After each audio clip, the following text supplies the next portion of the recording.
Assalamualaikum warahmatullahi taala wabarakatuh. Salam bahagia, salam pertemuan, salam pencerahan untuk teman-teman yang berkesempatan dengan saya. Apa khabar saudara Arifin Abdul Halim? Anda orang pertama yang hadir.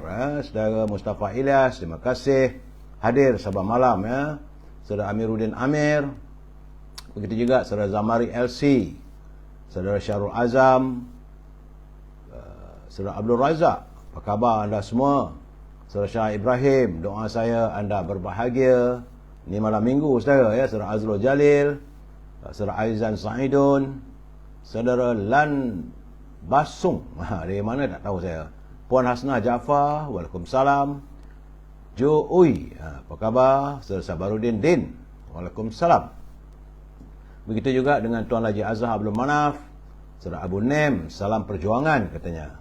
Saudara Manat, saudara Nurij Aisyah, saya juga menyampaikan salam Puan Rajmah daripada Ipoh. Tadi baru hantar kat SMS, dia kata salam sebab dia baru selesai menjalankan operasi matanya. Saudara Zack Zul, apa khabar? Saudara John Trey, Sinar Abbas, saudara Syarifuddin Syahari, Cik Din, semoga sihat-sihat selalu. Saudara Kamal Zaman, Puan Misrah Osman Busu, begitu juga dengan Puan Halimah Hashim, salam cinta damai katanya. Saudara Muhammad Azmi Muhammad Ali, apa khabar?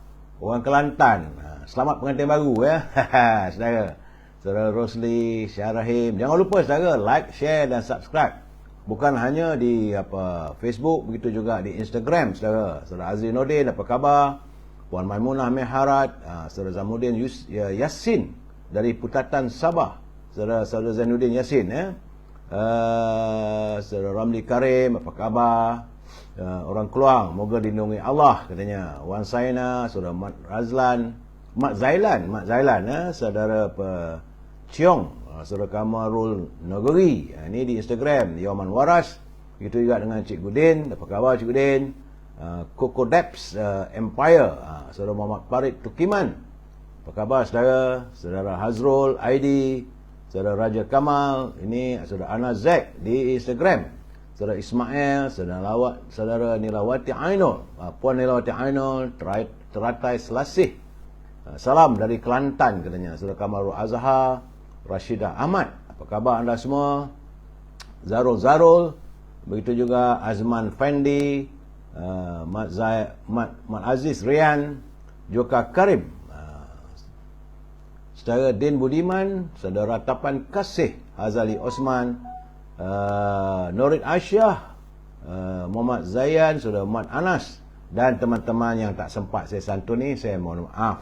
Saudara, kita ni masa sentiasa mencemburui kita saudara. Baik, saya harus memberi pencerahan.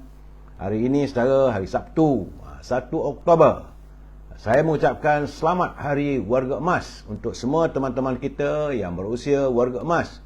Selamat menjalani kehidupan sebagai warga emas, jaga kesihatan, jaga diri baik-baik, jaga pemakanan saudara. Dan hari ini sebenarnya adalah hari yang ke-927 negara kita dicengah oleh virus corona.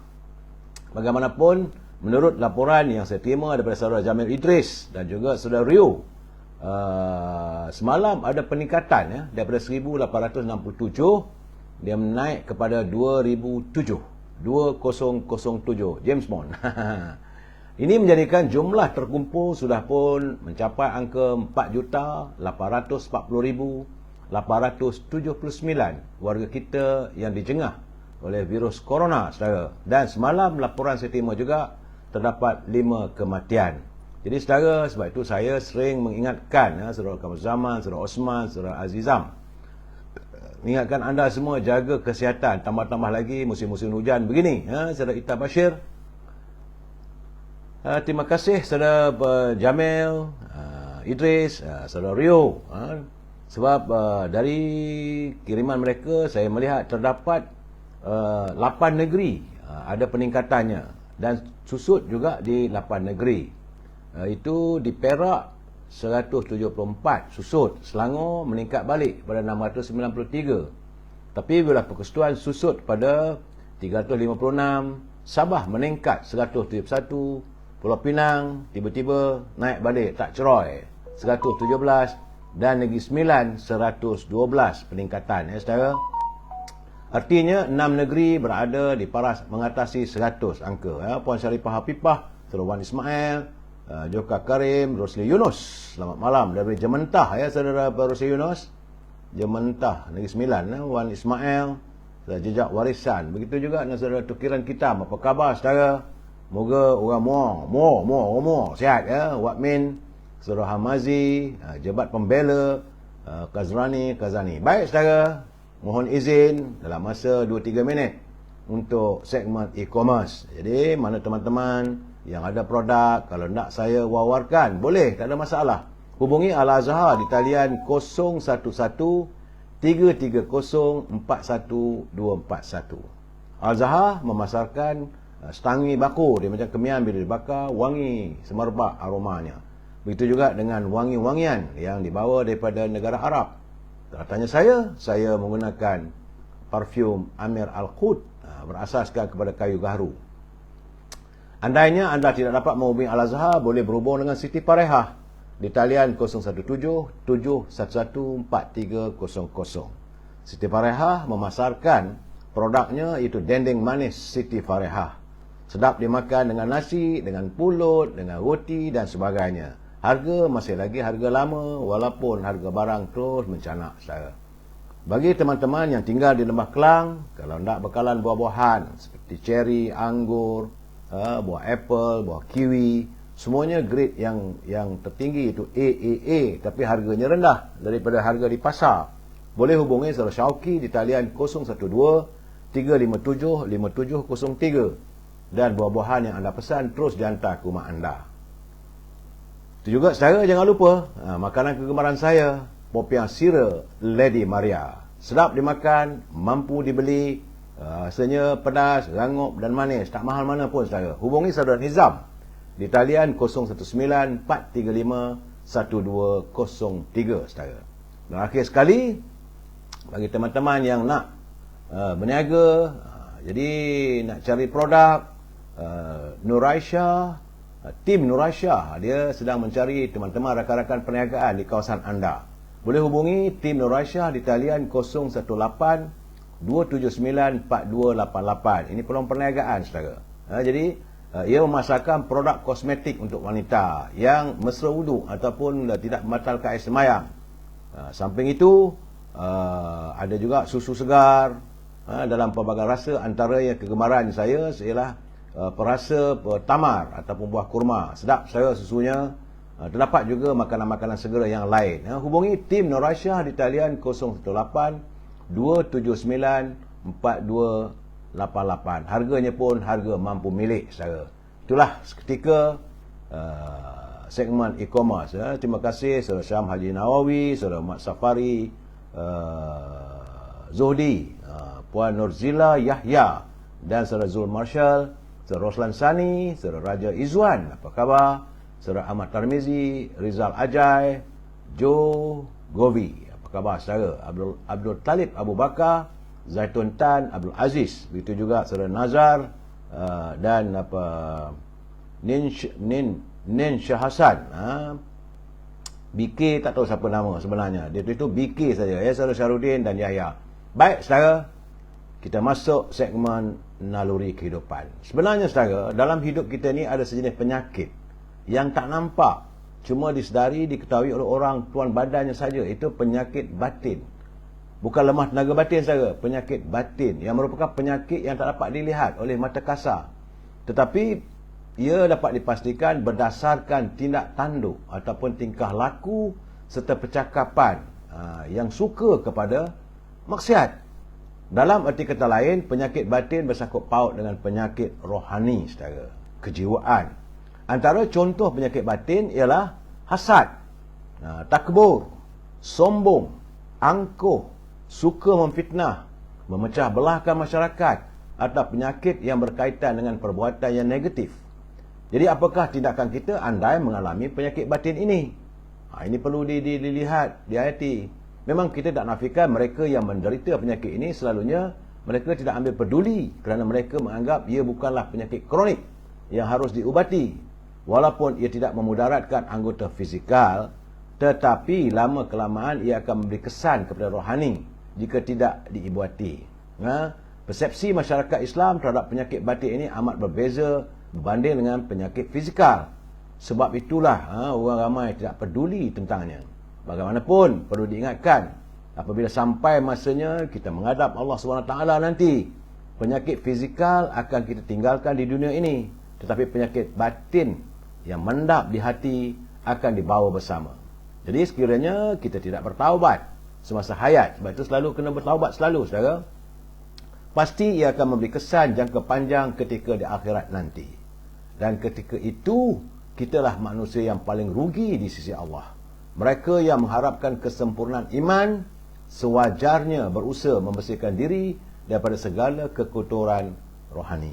Saudara, renung-renungkanlah saudara kehidupan ini. Sampai-sampai itu, kita santuni pula mutiara kata yang saya lihat ini adalah kata-kata Imam Ghazali yang menyebut, tidak pernah aku merasakan begitu sulit dengan melihat jiwaku sendiri yang terkadang membantu diri menjadi tenang, tapi ada kalanya di sebaliknya. Jadi dia sesuatu benda yang sulit, kata Imam Ghazali, adalah untuk mencari ketenangan. Sebab itu dia kata, tidak pernah aku merasakan begitu sulit dengan melihat jiwaku sendiri yang terkadang membantu diri menjadi tenang, tapi ada kalanya di sebaliknya ataupun kesukarannya. Itulah saudara, kata-kata, mutiara kata, kiriman Tan Sri Oso Sukam yang memetik daripada bicara Imam Ghazali, saudara. Dan saya lain tak ada, sentiasa memberi pesanan dan peringatan kepada pimpinan negara supaya janganlah berbelanja wang negara tanpa had, kerana kita khawatir negara boleh muflis. Saudara, bicara kita malam ini tajuknya, kerana pulut santan binasa, kerana mulut badan binasa. Tapi sebelum saya memberi pencerahan apa yang saya maksudkan itu, kita santun dulu pantun Pak Nazir. Saudara, terima kasih Pak Nazir, dalam keadaan beliau sebenarnya tak upah sihat, tapi demi sahabat-sahabat dia masih berusaha untuk berkarya menghantar khidmat pada kita. Usianya lewat 80 tahun dah. Selamat Hari Warga Emas Pak Nazir. Kata Pak Nazir, sahabat dijamu gulai kembung, sambal kerang, sayur kailan. Semakin berilmu, semakin sombong, tanda orang tersalah jalan. Jadi kalau kita berilmu, sepatutnya kita semakin menunduk, bukan semakin menyombong.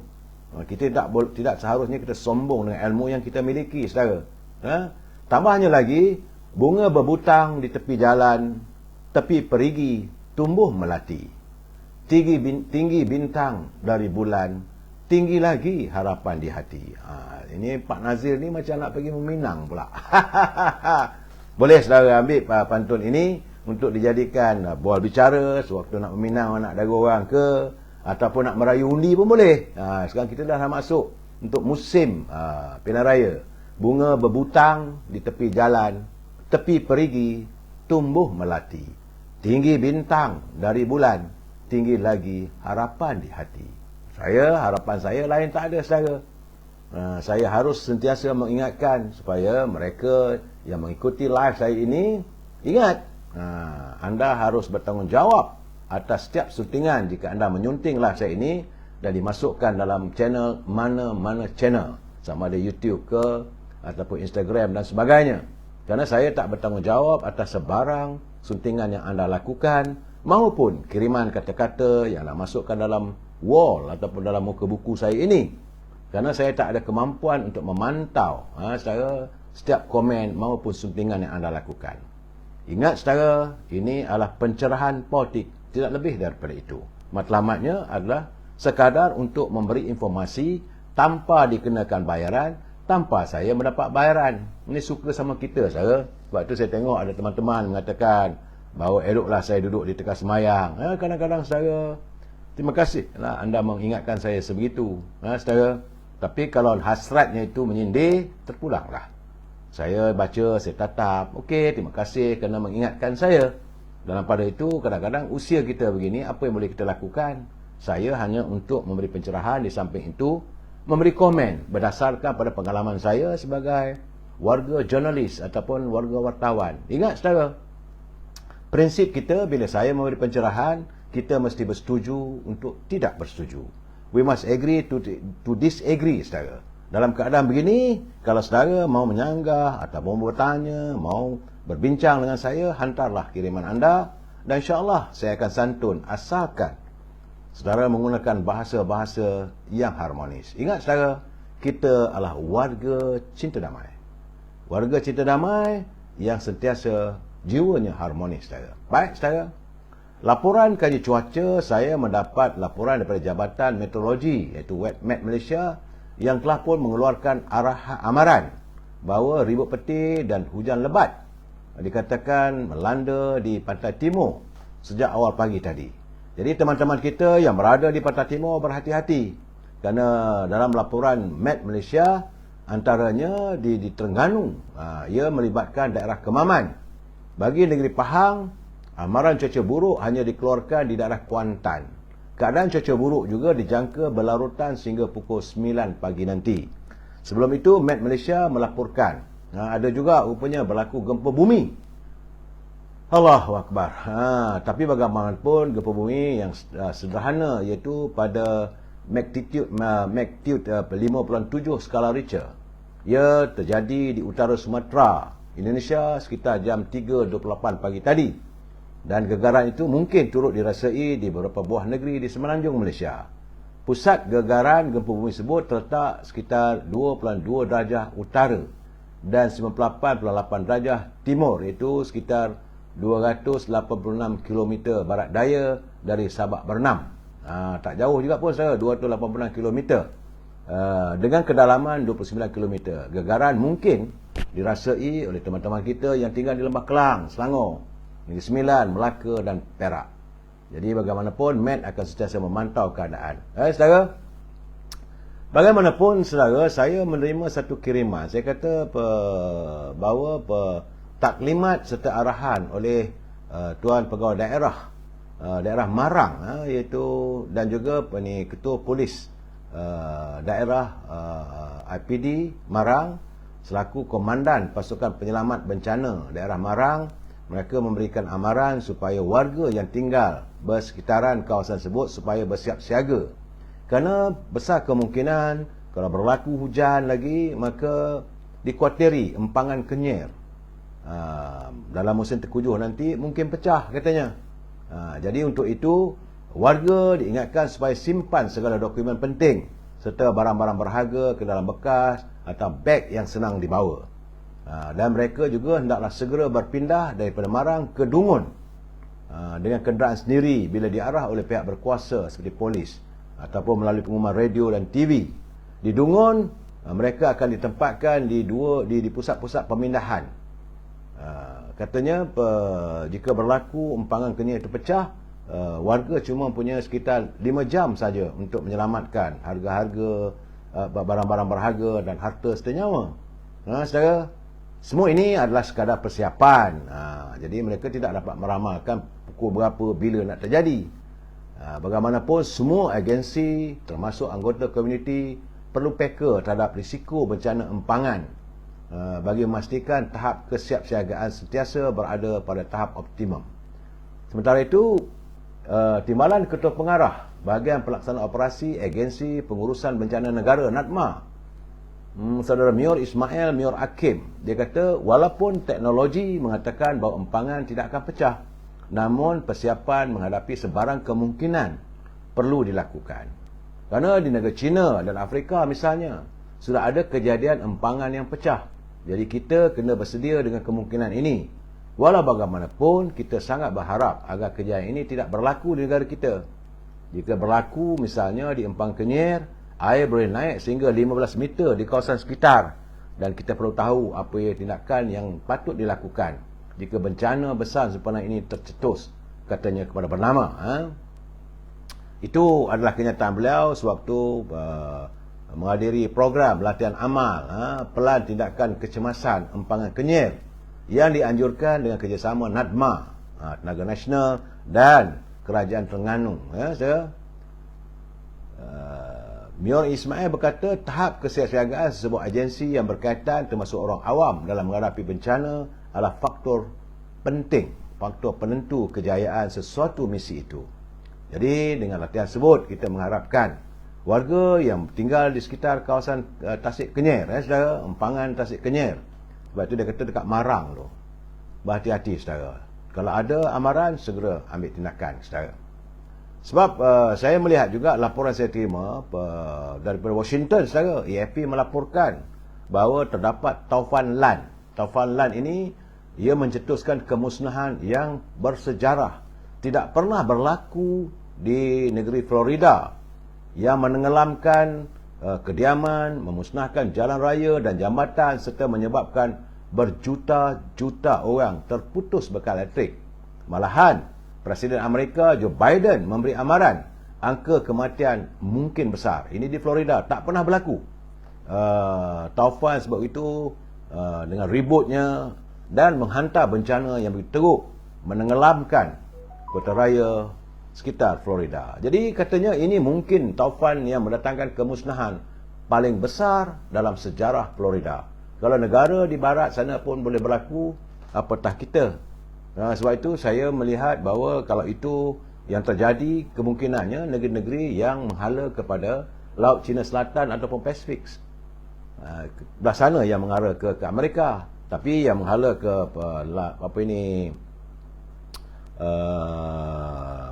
Selat Melaka tidaklah sebegitu, saudara. Malahan menurut Gubernur Florida Ron DeSantis, dia menyifatkan kemusnahan di bahagian barat daya pesisir selatan Florida sebagai peristiwa banjir besar yang sekali dalam tempoh 500 tahun. Sebab itu saya selalu katakan, saudara, alam sudah mula berbicara. Alam juga benci dengan manusia yang bangga dengan dosa-dosa, saudara. Baik, saudara, itu laporan yang saya hantar ataupun saya terima, yang perlu saya wawarkan kepada anda supaya kita berhati-hati. Memang pagi tadi hujan lebat. Kawasan rumah saya pun hujan lebat. Tapi alhamdulillah masuk dalam pukul 9 pagi, 10 pagi dia reda, dan sampai ke petang dia panas sedikit. Namun lewat petang pukul 5, pukul 6 hujan renyah-renyah boleh berlaku. Artinya sekarang ni musim hujan lah. Dia bukan nak kata musim banjir. Saudara, awal monsun pun belum lagi, mengikut kata Met melaporkan bermula daripada 3 Oktober hari Isnin nanti. Kita tunggulah tengok. Rasanya kalau tiada banjir besar, seperti biasalah, tak ada masalah mana-mana pun, saudara. Dia monsun ini berlaku sekitar bulan November, pertengahan bulan November hingga bulan Disember. Itulah dalam tempoh sebulan, saudara. Baik, saudara. Cuma hari ini, saudara, saya nak percaya atau tidak pun saya tak tahu. Kerana tiba-tiba saja saya menatap berita daripada bernama yang melaporkan dari New Delhi, India. Katanya bahawa pelaburan oleh syarikat Malaysia di India berjumlah 7 bilion dolar Amerika. Kalau 7 kali 4.63, artinya 7 kali 4, 28, dekat 30 juta, 40 juta bilion pelaburan syarikat Malaysia di India. Itu kata Timbalan Pesuruh Tinggi Malaysia di New Delhi, Tuan Yang Utama Amizal Fazil Rajali. Saya melihat benda itu, saya geleng kepala. Kerana kita sendiri terkial-kial mencari pelabur. Kita menanti kehadiran pelabur masuk ke negara kita. Tapi menurut Duta Malaysia di New Delhi, India, pelabur Malaysia pula pergi sana.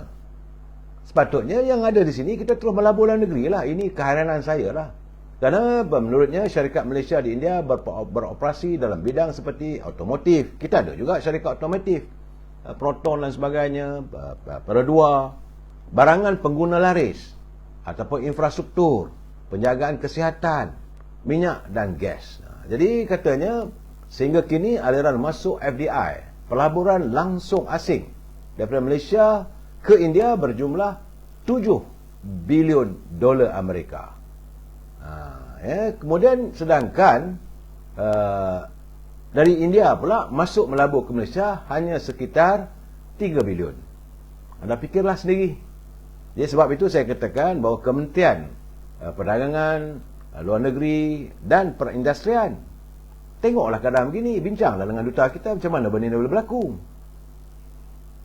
I reserve my comment. Sebab itu saya kata kadang-kadang I cannot brain macam mana benda boleh terjadi. Rakyat Malaysia melabur di India, sedangkan kita di negara kita ini terkial-kial mencari pelaburan dari luar, saudara. Itu bab pelaburan lah. Cuma yang agak menariknya saudara, kita masuk segmen politik, iaitu apabila saya menatap tulisan Datuk Fuad Zakasi. Dia ni kontroversi orangnya. Beliau adalah speaker Dewan Undangan Negeri Johor. Dia kata sehingga hari ini Tan Sri Muhyiddin belum menjawab isu menantunya. Saya tengok kenapa pula. Rupanya dia kata bahawa Tan Sri Muhyiddin katanya membisu bila menantunya dituduh terlibat dengan projek NIIS di Jabatan Immigration bernilai 1.6 bilion ringgit. Syarikat Iris umum di Bursa Malaysia, mereka dapat letter of award, iaitu surat setuju terima projek NIS ni. Tapi surat dari KDN itu bertarikh 29 bulan Januari 2021. Itu kenyataannya. Tapi anak lelaki Vincent Tan adalah pemilik majoriti dalam saham Iris. Menantu Tan Sri Muhyiddin, Datuk Adlan Berhan pula kata Datuk Muhammad Fuad Zakasi memiliki majoriti saham dalam sistem rangkaian kongsi Iris. Iris menggunakan konsortium untuk melobi kontrak S5, iaitu pemain utamanya. Amat pelik, projek mega NIIS diluluskan ketika Parlimen digantung kerana darurat. Jadi perlu dijawab. Kerana itu janganlah sembang lebih-lebih. Sebab itu dia perlu menjelaskan sejauh mana penglibatan menantu. Waktu itu beliau adalah menjadi Menteri Dalam Negeri, dan kalau 2021 rutinya beliau waktu itu Perdana Menteri saya. Katanya ada kaitannya kerana Prestariang, itu syarikat awal yang mendapat kontrak awal, katanya lah tunjuk setuju apa semua, telah menyaman kerajaan dengan menuntut ganti rugi sejumlah 732 juta. Inilah keadaan saya. Jadi saya haraplah kalau nak serang pun parti-parti pembangkang serang jugalah apa yang dilontarkan oleh Datuk Fuad Zakasi. Saudara, baik. Sebagaimana yang saya katakan semalam, Majlis Tinggi UMNO telah pun bersidang, bermesyuarat tenang daripada awal, daripada tengah hari. Top 5 bersidang, bawalah ke malam. Saya habis sekitar dalam pukul 10 malam, 10 lebih lah. Waktu saya habis bersiaran, Majlis Tinggi pun habis. Dan saya mendapat kiriman daripada Sesat Agung yang tular lah semua dalam media sosial. Saya perlu di mana menurut Datuk Seri Ahmad Maslan, dia kata bahawa Majlis Tinggi yang dipengusikan oleh Datuk Seri Ahmad Zahid Hamidi telah sebulat suara menuntut dan yang Bapak Perdana Menteri pada, iaitu mahukan bahawa pembubaran Parlimen wajar diadakan dalam waktu terdekat bagi membolehkan pilihan raya umum ke-15 diadakan. Jadi berdasarkan keputusan itu, Yang Amat Berhormat Perdana Menteri akan mempersembahkan cadangan tarikh pembubaran kepada Kebawah Duli Yang Mulia Tuan Agong selaras dengan perkara 40 dalam kurungan 1 perlembagaan. Banyak orang bertanya dengan saya, kenapa tak tetapkan tarikh? Semalam saya dah bagi tahu. Sebelum ini pun saya bagi tahu. Tidak siapa pun boleh menentukan tarikh. Semua itu adalah ketetapan persetujuan. Yang Amat Berhormat Perdana Menteri, dia pergi menghadap tuanku, mohon dibubarkan Parlimen dan mohon untuk mengadakan pilihan raya umum. Kalau tuanku bersetuju, tetapkan tarikh, barulah pengumuman boleh dibuat. Sebab itu UMNO ni dia menghormati perlembagaan negara, dia tak boleh mendahului. Malahan Majlis Tinggi UMNO pun tidak mendahului Perdana Menteri, kerana kuasa Perdana Menteri adalah untuk menghadap Agung. Jadi Majlis Tinggi tadi serahkan pada Yang Amat Perdana Menteri selaku naib Presiden UMNO untuk menghadap Agung agar pembubaran Parlimen dapat dilakukan dalam tahun ini juga, kata Datuk Zahid. Jadi bagaimanapun kenyataan Majlis Tinggi UMNO kekal dengan kehendaknya supaya diadakan pilihan raya, kerana inilah satu-satu caranya untuk kita menstabilkan negara. Di samping itu nak memulangkan balik. UMNO konsisten, saudara. Daripada awal lagi, apabila berlakunya langkah Sheraton lagi, tuntutan UMNO tak lagi, iaitu mahukan diadakan pilihan raya. Itu saja untuk memulangkan kuasa ini pada rakyat. Jangan tuduh yang bukan-bukan. Dalam keadaan begitu, semua jentera UMNO di perangkat bahagian diarahkan supaya segera melaksanakan tugas dan membuka bilik-bilik gerakan di setiap bahagian dan cawangan. Jadi dan kerana ini, kerana UMNO percaya dengan mengembalikan hak kepada rakyat, membolehkan sebuah kerajaan yang benar-benar stabil dapat dibentuk. Bagaimanapun mesyuarat malam tadi juga menyambut baik tentang penjelasan dan ketetapan yang maklumat Perdana Menteri supaya mengarahkan siasatan lanjut dan tindakan undang-undang dilakukan terhadap Pegawai Negara, mantan Pegawai Negara Tommy Thomas, hasil daripada tulisannya dalam buku berjudul My Story, Justice in the Wilderness. Perkara ini UMNO Majlis Tinggi minta segera didedahkan kepada umum, kerana ini penting untuk memulihkan imej negara. UMNO juga menjunjung tinggi titah Duli Yang Mulia Sultan Johor.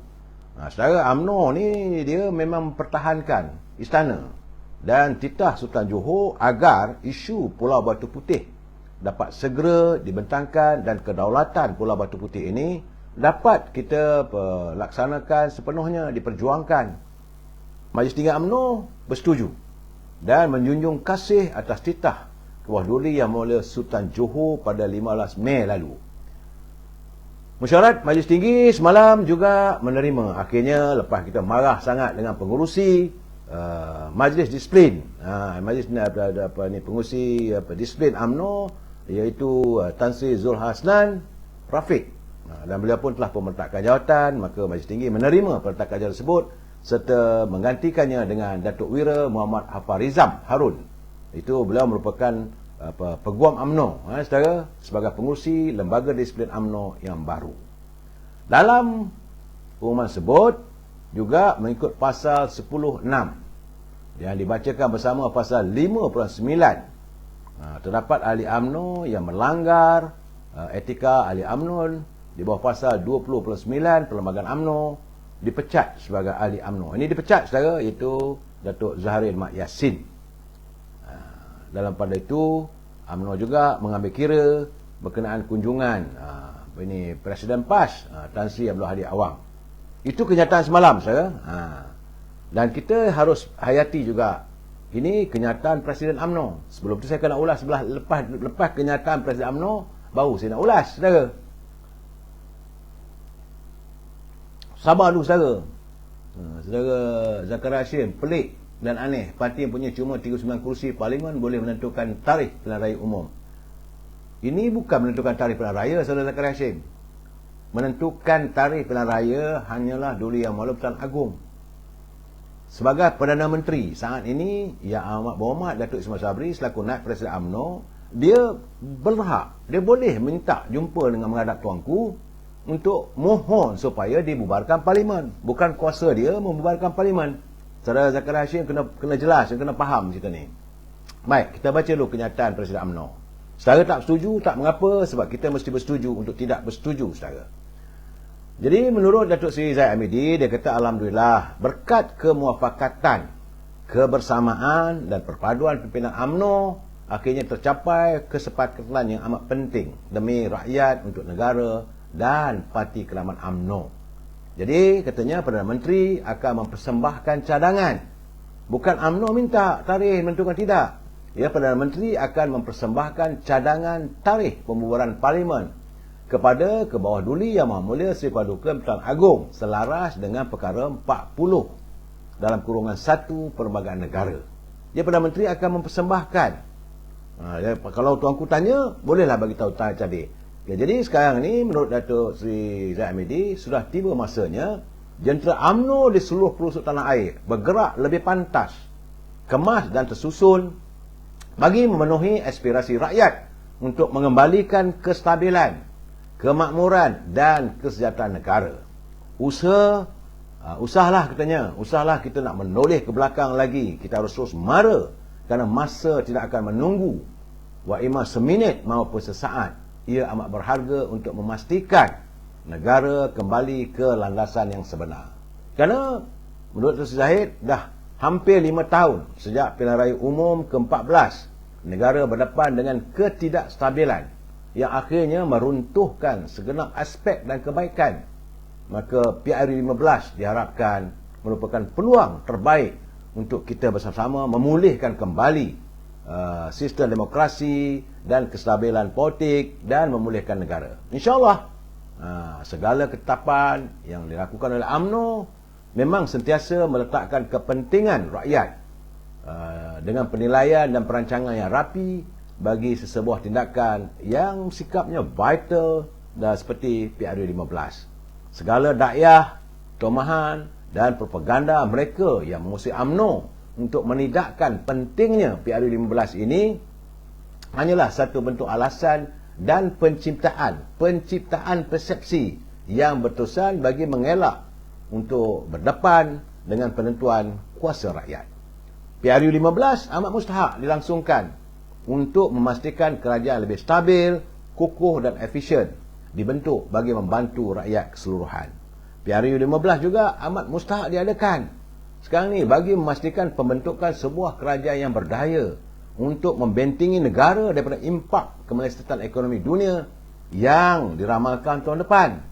Kalau tahun depan juga masa tu nak buat pilihan raya, memanglah sukar lagi saudara. Sekurang-kurangnya ada kerajaan yang baru dapat mendepani impak ekonomi yang diramalkan pada tahun depan. Kerana itu PRU 15 amat mustahak bagi memastikan kerajaan persekutuan yang mentadbir negara tidak berdepan dengan tindakan sabotaj oleh dalaman musuh. Itu musuh dalam selimut yang sentiasa berkepentingan politik. Akhirnya, Datuk Seri Zahid mengatakan bahawa PRU 15 amat mustahak untuk memastikan usaha pemulihan ekonomi negara dan kesejahteraan hidup rakyat dapat berjalan dengan lancar dan teratur secepat mungkin. Itulah harapan Presiden. Jadi jangan kata-kata bahawa kita ni nak pilihan raya tamat kuasa. Tidak. Siapa yang akan dipilih oleh rakyat terpulang. UMNO sejak daripada pilihan raya yang ke-18, yang ke-14 dulu, tahun 2018 kita kalah, kita terima. Tak ada masalah. Kita bukannya jenis orang yang buat demonstrasi, nak berarak sana, berarak sini. Saudara? Baik, saudara. Banyak orang bertanya dengan saya, apa bezanya tentang ahli, sebab semalam ada seorang ahli yang dipecat, iaitu Datuk Zahir Mak Yassin, dan 2 orang ahli yang digantung keahliannya, iaitu Datuk Seri Tajuddin Abdul Rahman serta Datuk Yusof Ismail.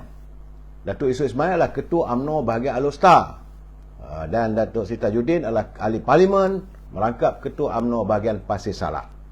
Dia ada 2 beza, saudara. Ini mengikut perlembagaan UMNO pasal 20.9.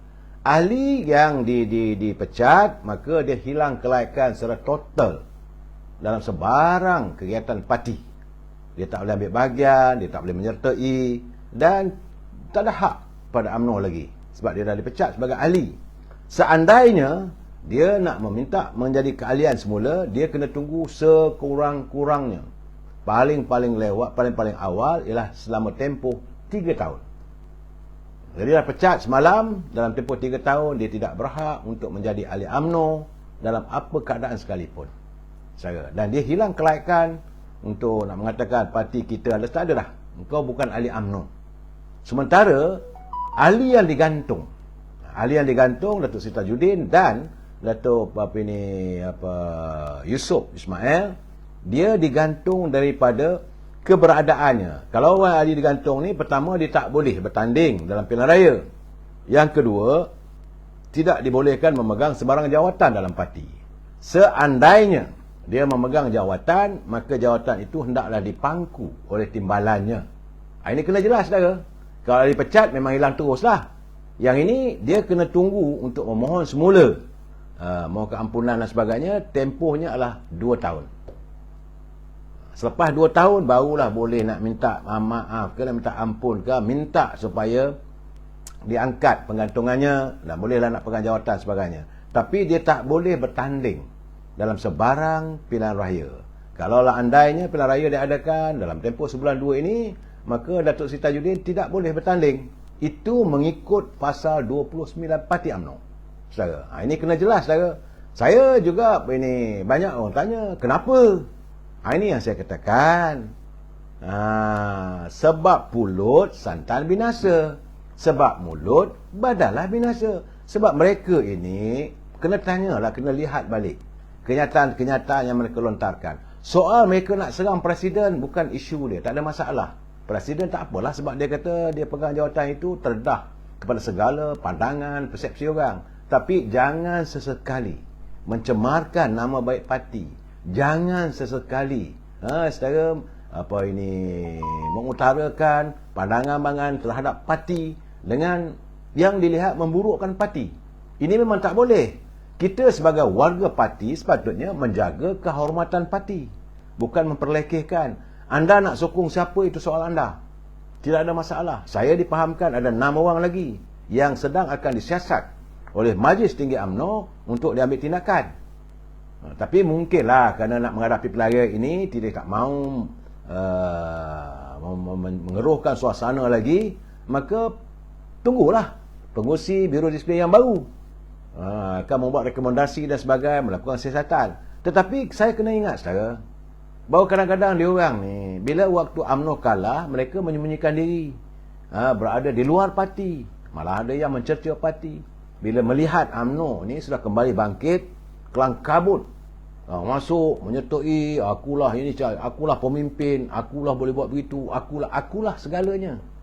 Sedangkan waktu UMNO menghadapi masalah, mereka kadang-kadang lebih menyayang hati ramai lagi yang berada di luar, yang tidak mungkin boleh diterima bila mereka melompat dan mengagungkan parti lain. UMNO ni mudah saja saudara.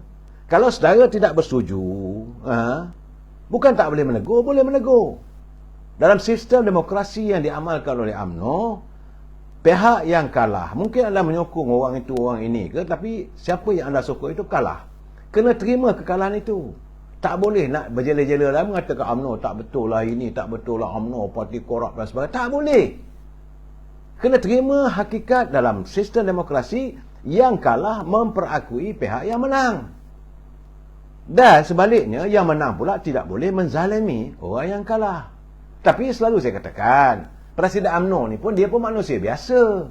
Dia pun ada perasaan, dia pun ada hati. Kalau dah dimaki hamun sepanjang masa, memanglah diri dia tak menjawab. Tetapi kalau ada ruang disebabkan anda dilihat merosakkan imej parti, maka tindakan terpaksa diambil. Itu saja ceritanya. Kalau anda rasa tak bersetuju, bukan tak ada venue, bukan tak ada tempat, nak balon presiden, nak balon pimpinan UMNO, nak mencurahkan hati dan perasaan anda, geram dan sebagainya, UMNO ada mesyuarat tiap-tiap tahun, mesyuarat cawangan. Dalam mesyuarat cawangan, antara agendanya pertama sekali usul. Bawalah usul. Kita melihat bahawa kepimpinan kita begini-begini, balonlah. Sebab itu dilakukan dalam ruang lingkup, dalam parti. Boleh nak menegur. Tapi bila di luar, anda membuat kenyataan media, memanglah nampak hebat. Panggil pula press conference, saya sokong orang ni, saya tak setuju dengan ni, dan merosakkan imej parti. Maka sewajarnya anda akan diambil tindakan. Dan itu dalam berbagai usul. Ataupun ada pula lagi tu agendanya ucapan penangguhan.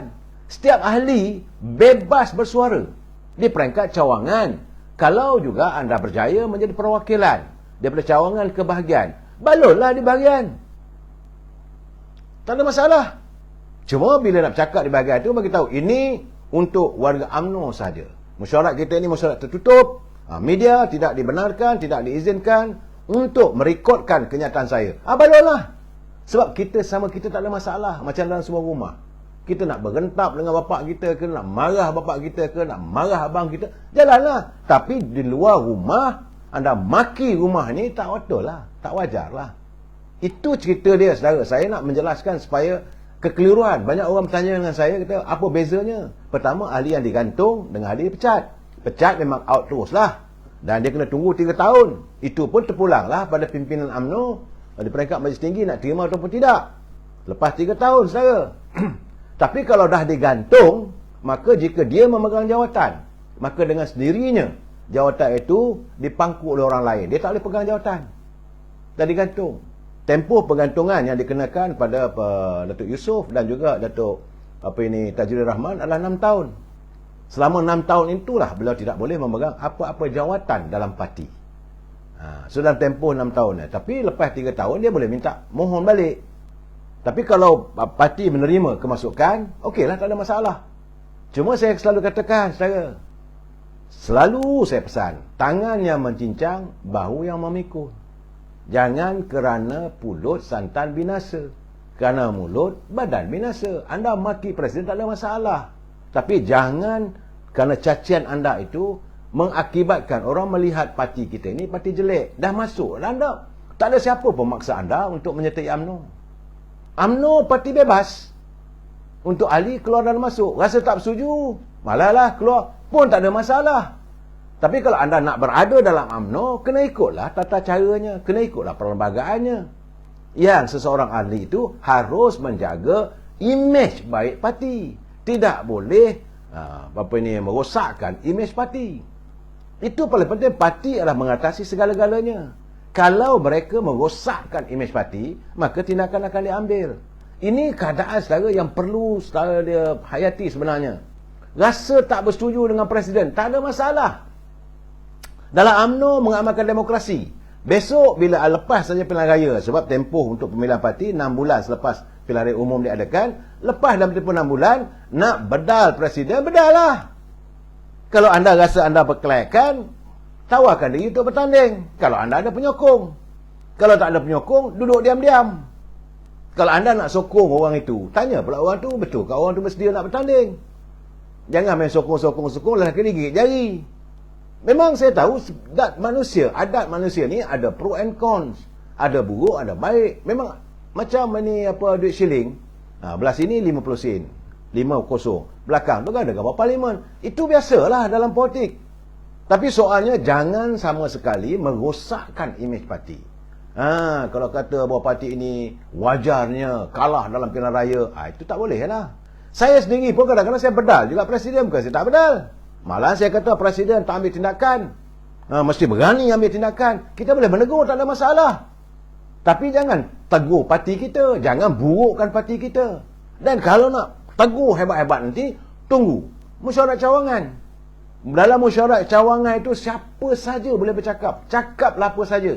Cuma jangan bicara itu direport ataupun dilaporkan dalam media. Kena pesan pada wakil ke media.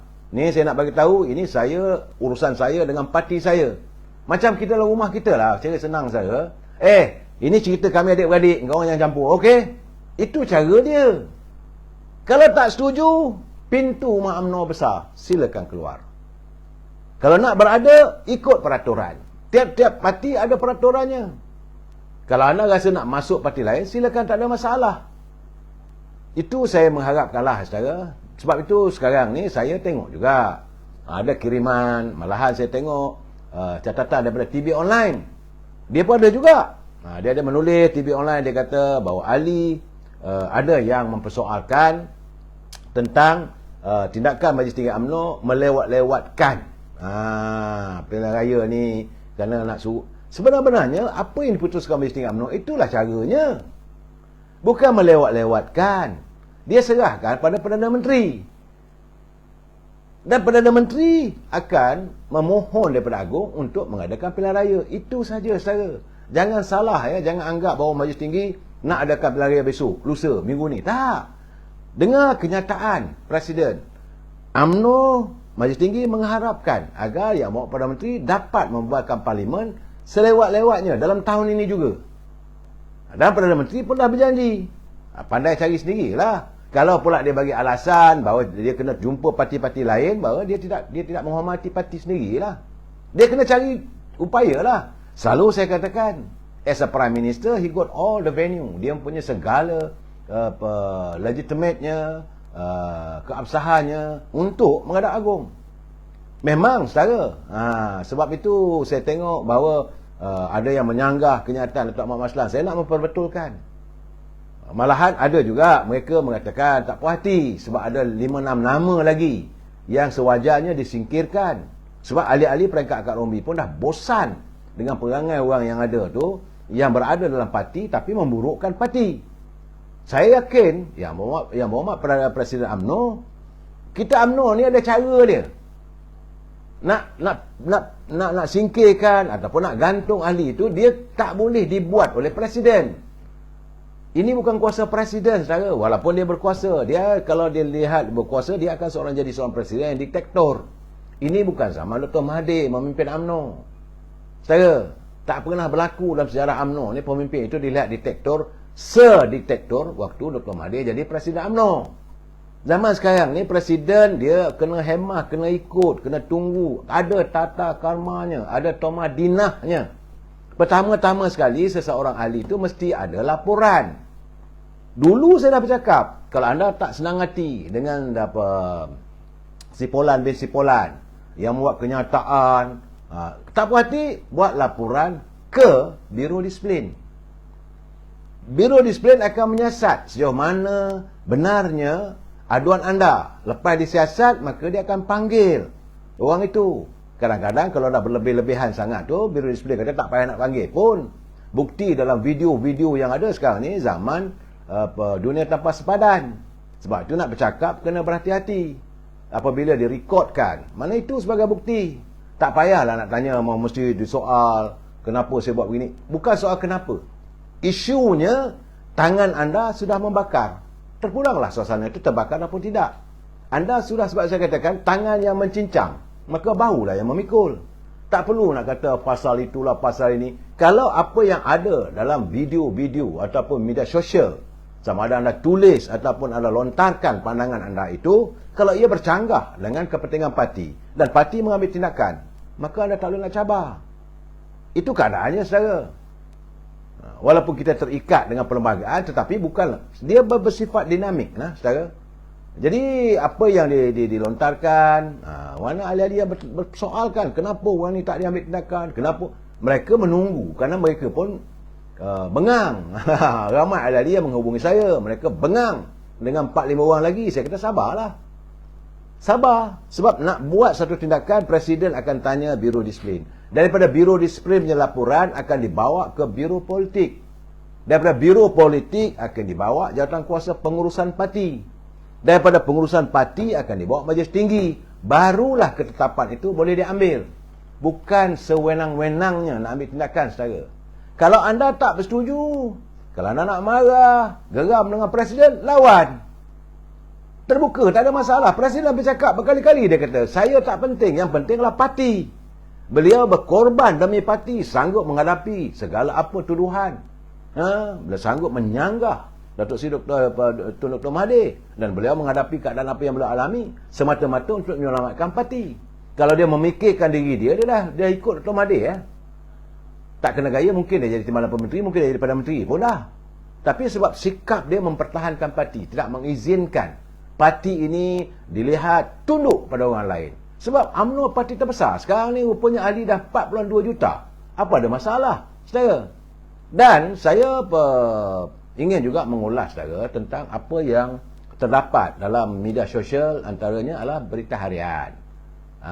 Ini memanglah ada semua orang bercakap benda itu betul, tapi saya rasa agak menarik bila berita harian online dia mengatakan ada 4 faktor kemungkinan Duli Yang Maha Mulia Tuan Agong menolak nasihat Perdana Menteri untuk membubarkan parlimen. Itu kuasa baginda. Jangan pula kalau Perdana Menteri dah minta begitu, tuanku dah tolak, kita nak menyanggah, tak boleh. UMNO secara akur pada kendak ataupun titah istana. Itu kena ingat, asas UMNO ditubuhkan, ia sentiasa menjunjung kedaulatan Raja-Raja Melayu. Asas pertama. UMNO ditubuhkan untuk mempertahankan maruah martabat istana. Di Johor, apabila adanya tujuan berusaha mereka meminta Raja-Raja Melayu menandatangani perjanjian. Saudara, jangan lupa tu, saudara. Itulah perjuangan UMNO yang pertama dan dari dulu sehingga hari ini tetap akur dengan kehendak istana, saudara. Dan apa yang agak menarik bila Berita Harian menulis bahawa dia kata bahawa Duli Yang Maha Mulia Tuan Agong boleh menolak nasihat Perdana Menteri untuk membuatkan parlimen, kerana ini tulisan pandangan daripada pensyarah undang-undang polisi Universiti Teknologi Malaysia, Profesor Mahdia Dr. Muhammad Fatih Yusof. Dia kata sebab dia mengadakan 4 faktor katanya. Pertama, atas alasan kerana Perdana Menteri ketika ini tidak mewakili sebuah parti atau bergabungan parti secara solid, kukuh ataupun dominan. Bahasanya biarlah dominan. Profesor, gunakan bahasa yang betul. Memang benar bahawa Datuk Ismail Sabri tidak mewakili dominan dalam kerajaan. Sebab kita cuma ada 42 kursi saja. Namun, kalau seandainya Perdana Menteri memohon daripada Dewan Perintah Agong, dulu yang oleh Perintah Agong boleh menolak. Kata, kerana ini bukan suara semua. Itu alasan, tuanku. Jadi, maka itu nasihat Perdana Menteri, dia tak boleh gunakan nasihat, seperti menggunakan permohonan. Mungkin ditolak, adalah alasan ia tidak dibuat secara kolektif. Sedangkan perlembagaan memberikan penekanan kepada konsep tanggungjawab bersama. Itu dia merefer pada perlembagaan dalam bawah artikel 43.3. Tapi saya merasakan ini boleh dipertikaikan. Kemudian penolakan sebab kedua katanya, sebagaimana keputusan Pertuan Agong menolak nasihat pengisytiharan darurat. Betul. Masa darurat sebenarnya kuasa Agong nak nasihatkan macam apa yang dilakukan oleh Tan Sri Muhyiddin dulu, bahawa mau diadakan darurat. Agong setuju. Tapi kalau tuanku tidak bersetuju, tak boleh. Saudara. Jadi keadaan ini harus merujuk pada kepentingan awam. Memanglah kalau tiba-tiba besok atau lusa, tiba-tiba hudang ribut topan, negara kita dilanda oleh badai macam mana berlaku di Florida, mungkinlah kalau waktu itu Perdana Menteri menghadap Agong minta mohon, bukan menasihat mohon. Saya tengok bila kata nasihat tak betul tu, mohon diadakan. Maka tuanku boleh kata kan, macam mana nak buat pilihan raya kalau badai melanda macam mana di Florida. Tapi kalau keadaannya hujan sana hujan sini, tak ada masalah pun. Kemudian begitu juga katanya bahawa kalaulah seboleh mungkin, katanya biarlah Dewan Negeri pun sekali. Tapi yang ini pun sepatutnya tak boleh nak diadunkan. Sebab kuasa untuk membubarkan Dewan Negeri itu kuasa sultan, kuasa raja-raja di negeri masing-masing. Sebab itu saya harus menjelaskan, kadang-kadang Dewan ni profesor ni duk pegang sangat perlembagaan, tapi dia lupa prinsipnya. Prinsipnya Duli Yang Maha Mulia Tuan Agong, beliau menjadi agung dia berdasarkan kepada prinsip paramount, iaitu equal among equal. Kuasa agung sama dengan kuasa raja-raja negeri yang lain. Sebab itu baginda dinasihati oleh majlis raja-raja. Dan baginda tak bolehlah pula nak mencampur adukkan urusan pentadbiran negeri. Yang boleh membubarkan Dewan Negeri adalah sultan di tiap-tiap negeri. Itu kena jelas. Saudara. Kena faktor ketiga katanya, tindakan Pertuan Agong juga mungkin tidak membubarkan parlimen serta-merta walaupun selepas bukan dinasihati, dipohon pada menteri. Kerana di bawah perkara 32, dia kata tak boleh dicabar di mahkamah. Memang pun kadang-kadang dia orang ni menulis ikut sedap saja. Mana siapa boleh mencabar kuasa agung di mahkamah? Agung, Raja-Raja Melayu tak boleh. Walaupun dulu zaman Tuan Mahathir itu adalah mahkamah khas. Itu kalau mana-mana kerabat diraja terlibat dalam jenayah. Ini soal pentadbiran negara, tak boleh nak dicabar-cabar ni. Jadi katanya faktor keempat, katanya kerana disebabkan rakyat terpaksa mengundi sewaktu musim tengkujuh. Betul ke kita ada musim tengkujuh dalam waktu terdekat? Belum lagi. Jadi dalam keadaan begini sewajarnya, saudara. Jadi apa yang dilafazkan oleh Yang Amat Perdana Menteri, dia kata bahawa keputusan untuk mengadakan pilihan raya umur 15 ini dipersetujui secara bersama oleh semua pucuk pimpinan dan akar umbi UMNO. Itu jelas. Tidaklah semua parti. Sebab tu beliau sebelum berangkat ke luar negara dulu, sebelum pergi ke New York, dia dah ada mesyuarat kabinet.